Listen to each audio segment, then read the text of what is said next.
My relationship with the PHPA at all levels, when it was the 5 teams I've been general manager of, working at the NHL, I felt the PHPA conducted itself in a very professional manner. Now, I've had battles with them, and there's times when I want to punch Larry, but the rest of the time, Larry's a friend, and I respect what he does for the players.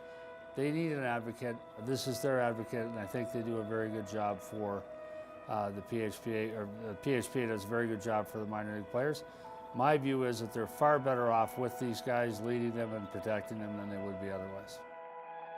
Yeah, from my perspective, it's always enjoyed a very positive reputation. You know, he's been a sort of a mainstay. He's a fierce defender of players' rights, and I admire that. And he's been doing it since I can recall, and doing it well, but doing it in a real professional way, such that, as I said a moment ago, it creates stability, you know, and the game of hockey has really quietly benefited from it. Without those stable relationships between leagues and owners and players and their representatives, things can go sideways pretty quick, and it never has.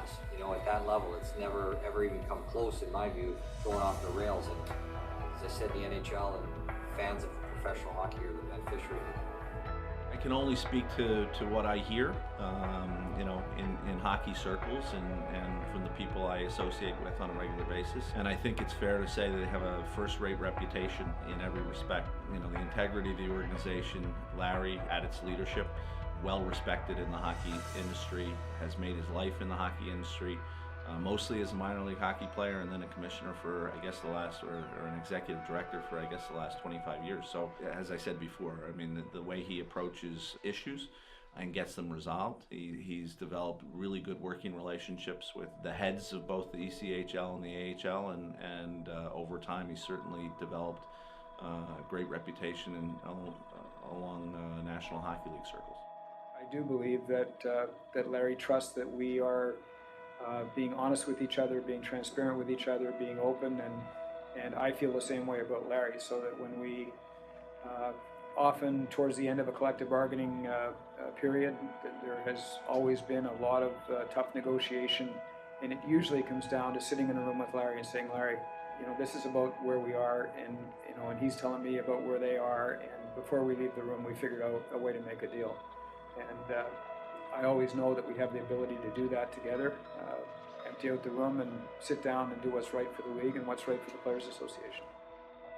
Larry has spoken frequently at other organizations, and he's had other people come in. And again, the fact that the commissioners in hockey have come to the meetings to address the players and share concerns and listen to their input.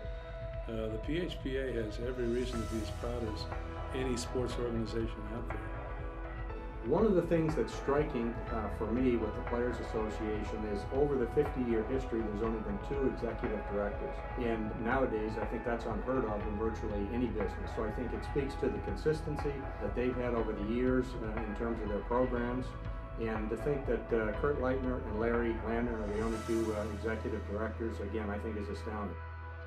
When you find out about someone or some body organizations with something comes that's unique and how it's handled, and you don't just go in for a win and lose situation, you go for what's right and what's fair. And that's where your executive director, Larry Landon, I think is at the top of the class. And you know, it all starts somewhere, and it does start with him.